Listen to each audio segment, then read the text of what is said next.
বাহ মিনু, তোমাকে তো কি সুন্দর দেখতে হয়েছে, সেই ছোট্টবেলায় যা দেখেছিলাম। আর এটা তোমার সঙ্গে কে? তোমার মতোই তো দেখতে, কিন্তু গায়ের রং যা কালো, মনে তো হচ্ছে তোমার বাড়ির কাজের লোক। হ্যাঁ হ্যাঁ হ্যাঁ, ও তো আমার বাড়ির কাজেরই লোক। আজ আমি পুজো দিতে আসবো বলে ও বলল আসবে, তাই আমার সঙ্গে চলে আসলো। কিন্তু তোমাদের তো একটা মান সম্মান আছে, এরকম কালো কুৎসিত একটা মেয়েকে নিয়ে বেরোলে তোমাদের সম্মানের কি হবে? যাই হোক, তোমার বাড়ির সবাই ভালো আছে তো? হ্যাঁ কাকিমা, সবাই ভালো। দেখো মা, আজ থেকে কিন্তু আমি ওই মিনুর সঙ্গে কোথাও বেরোবো না। ওর জন্য আমাকে ওই বাইরের পাড়ার কাকিমার কাছ থেকে কত কথা শুনতে হলো আজ। একদম ঠিক কথা বলেছিস রে মা। ওই মিনু হচ্ছে নর্দমার কীটের মতো, আর তুই হচ্ছিস আমার রাজকন্যা। আজ থেকে আর তোকে ওর সাথে কোথাও বেরোতে হবে না। নিহাত ও জোরজার করছিল পুজো দিতে যাবে বলে, তাই আমি যেতে দিয়েছি। তুই যে আমার রাজকন্যা, সব সময় রাজকন্যার মতোই জীবন যাপন করবি, আর ওই মেয়ে সব সময় কাজের মেয়ের মতোই থাকবে। ও যে আমার মেয়ে তা আমার ভাবলেই মরে যেতে ইচ্ছা করে। ওই মেয়ে কি করে আমার হয় ওটাই আমি ভেবে পাই না। ওকে তো দেখলেই আমার গাটা জ্বলে। সেদিন আমাকে ডেকে বলে, শিউলি, ওই শিউলি, এদিকে আয়, একটু তোর সঙ্গে কথা বলি বোন। ওর ওই কথা শুনে আমার মেজাজটা এতটা গরম হয়েছিল যে মনে তো হচ্ছিল একটা কোনো দিয়ে ওর মাথাটা ফাটিয়ে ফেলি। ওই দিনই আমি ওকে বলেছি, তুই আমার সঙ্গে একদম কথাও বলবি না, তুই তোকারি করবি না আমাকে। কি, আমার এত সুন্দর মেয়েকেও তুই তোকারি করছে? আজ তো ওর হচ্ছে। আজ ওর আমি একটা কোনো ব্যবস্থা করেই ছাড়বো। তোর বাবাকে তো কতদিন বলেছি যে ওই মেয়ের একটা ব্যবস্থা করো না। তোর বাবারও বা কি দোষ? ওই মেয়ের যা রূপ, ওকে আর কে বিয়ে করবে বল তো? কালো হওয়াটা কি আমার দোষ? বিধাতা যদি আমাকে এমন করে বানিয়ে থাকে তাহলে আমার কি দোষ?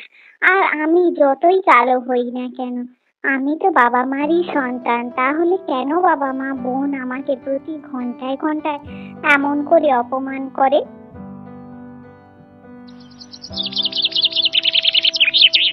সড়কের নিয়ে একটা সুখবর আছে। আমাদের মেয়ে শিউলিকে পাশের গ্রামের জমিদারের ছেলে দেখতে আসবে বলেছে। ওরা কিছুদিনের মধ্যেই দেখতে আসবে, কিন্তু চিন্তা তো ওই মিনাকে নিয়ে। কি করব? ওই মিনার কি বলবো যে মিনা আমাদেরকে?